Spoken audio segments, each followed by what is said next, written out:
یہ دیکھیے میرے سامنے یہ تاریخ یعقوبی ہے، یہ جلد نمبر 2 ہے۔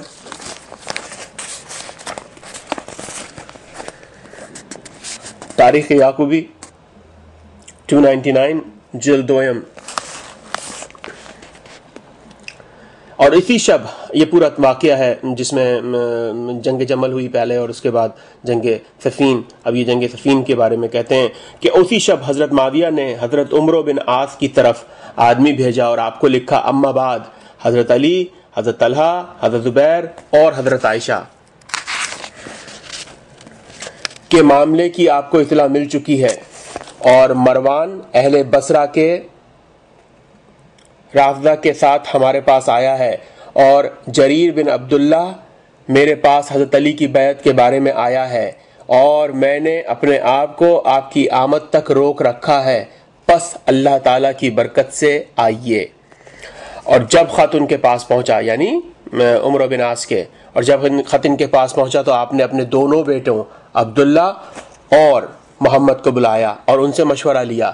عبداللہ نے آپ سے کہا، اے شیخ رسول اللہ صلی اللہ علیہ وآلہ وسلم فوت ہوئے تو وہ آپ سے راضی تھے، اور حضرت ابو بکر اور حضرت عمر رضی اللہ بھی فوت ہوئے تو وہ دونوں آپ سے راضی تھے، اور اگر آپ نے تھوڑی سی دنیا کے بدلے اپنے دین کو خراب کر لیا جسے آپ حضرت معاویہ کے ساتھ حاصل کریں گے تو تم دونوں کل دوزخ میں لیٹو گے۔ پھر آپ نے محمد سے کہا، تیری کیا رائے ہے؟ اس نے کہا، اس کام کے لیے سبقت کر اور اس میں دم بننے سے قبل سر بن جا۔ اور وہ کہنے لگا، آنے والے غموں کے لیے میری شب دراز ہو گئی ہے، اور اس خوف کی وجہ سے جو دوشیزاؤں کے چہروں کو نمایاں کر دیتا ہے، ابن ہند نے مجھ سے کہا ہے کہ میں اس کی ملاقات کروں، اور اس بات میں ہلاکتیں ہیں۔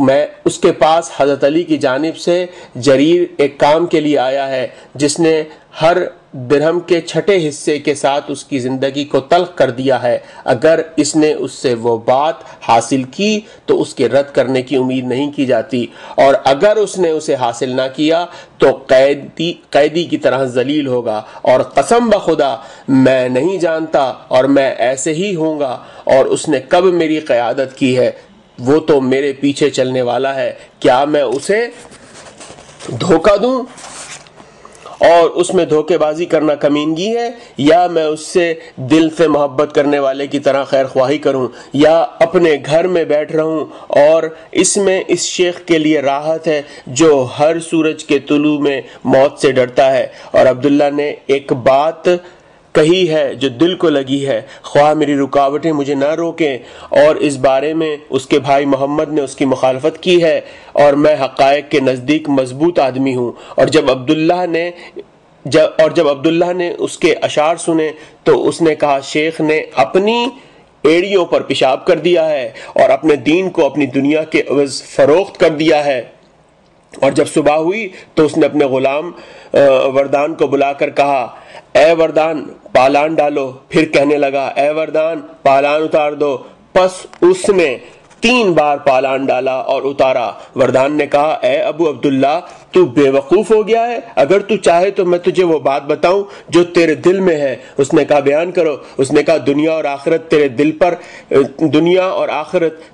پر پیش ہوئی ہے۔ میں نے کہا، حضرت علی کے پاس آخرت بلا دنیا ہے، اور حضرت معاویہ کے پاس دنیا بلا آخرت ہے، اور دنیا میں آخرت کا بدلہ نہیں ہے، اور تجھے معلوم نہیں کہ تو دونوں میں سے کسے اختیار کرتا ہے؟ اس نے کہا، اللہ تیرا بھلا کرے، جو بات میرے دل میں ہے اس میں تو نے کچھ غلطی نہیں کی۔ اے وردان کیا رائے ہے؟ اس نے کہا، میری رائے یہ ہے کہ تو اپنے گھر میں قیام کرے، اگر اہل دین غالب آ گئے تو تو ان کے دین کی اچھائی میں زندہ رہے گا، اور اگر اہل دنیا غالب آ گئے تو وہ تجھے مکتفی نہ ہوں گے۔ عمروں نے کہا، اب عربوں نے حضرت معاویہ کی طرف میرے سفر کو شہرت دے دی ہے، اے وردان پالان ڈالو۔ پھر وہ کہنے لگا، 302 صفحہ نمبر جلد 2۔ اللہ تعالیٰ وردان اور اس کی سمجھداری کا بھلا کرے، تیری زندگی کی قسم وردان نے وہ بات ظاہر کر دی ہے جو دل میں تھی۔ پس وہ حضرت معاویہ کے پاس آئے. اب آپ سنیے غور سے یہاں پر. اور آپ سے اپنی بات کا تذکرہ کیا اور آپ سے کہنے لگے خدا کی قسم عرب حضرت علی اور آپ کے درمیان کسی بات میں برابری نہیں کریں گے, اور حضرت علی کو جنگ میں وہ بہر حاصل ہے جو قریش میں سے کسی کو حاصل نہیں, سوائے اس کے آپ ان سے بے انصافی کریں. آپ نے کہا تو نے درست کہا, معاویہ نے کہا یعنی تو نے درست کہا ہے, لیکن ہم جو کچھ ہمارے پاس ہے اس سے حضرت علی کے ساتھ جنگ کریں گے اور انہیں حضرت عثمان کا قتل لازم کریں گے.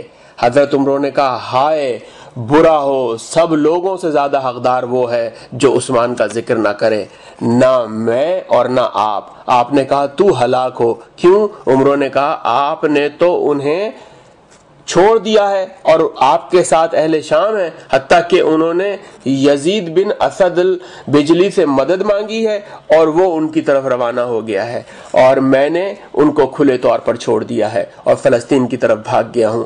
حضرت معاویہ نے کہا اسے چھوڑیے, آپ اپنا ہاتھ بڑھا کر میری بیعت کیجیے. عمرو نے کہا اللہ کی قسم میں جب تک آپ سے آپ کی دنیا سے حصہ نہ لوں آپ کو اپنا دین نہیں دوں گا. اب یہ یہاں پر سودے بازی ہو رہی ہے کہ میں جب تک آپ سے آپ کی دنیا سے حصہ نہ لوں میں آپ کو اپنا دین نہیں دوں گا. حضرت معاویہ نے آپ سے کہا آپ کے لیے مصر کمائی کا ذریعہ ہے. مروان بن حکم نے غصے ہو کر کہا کیا وجہ ہے, مجھ سے مشورہ نہیں لیا جاتا. یعنی اس کو بھی دل میں خواہش جاگی کہ میرا حصہ نہیں لگ رہا, یہاں پر بٹوارا شروع ہو گیا آلریڈی.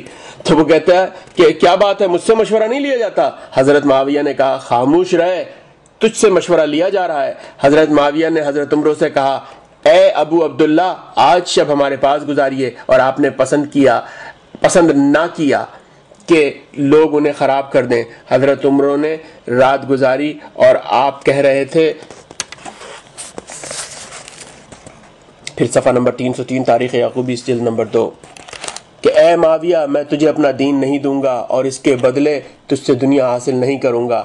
دیکھ تو کیا کرتا ہے, پس اگر تو مجھے مصر دے دے تو سودے سے فائدہ حاصل کر.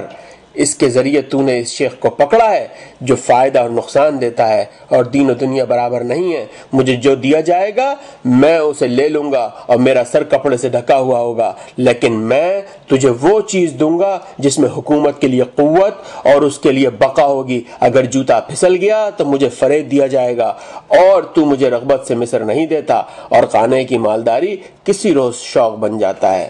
اور آپ نے ان کے لیے عہد نامہ لکھا اور گواہوں نے گواہی دی, اور آپ نے عہد نامے کو ختم کیا, اور حضرت عمر نے آپ کی بیعت کی اور دونوں نے وفاداری کا عہد کیا.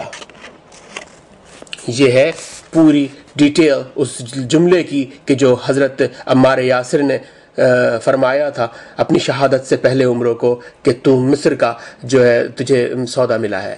آئیے اس سے آگے چلتے ہیں.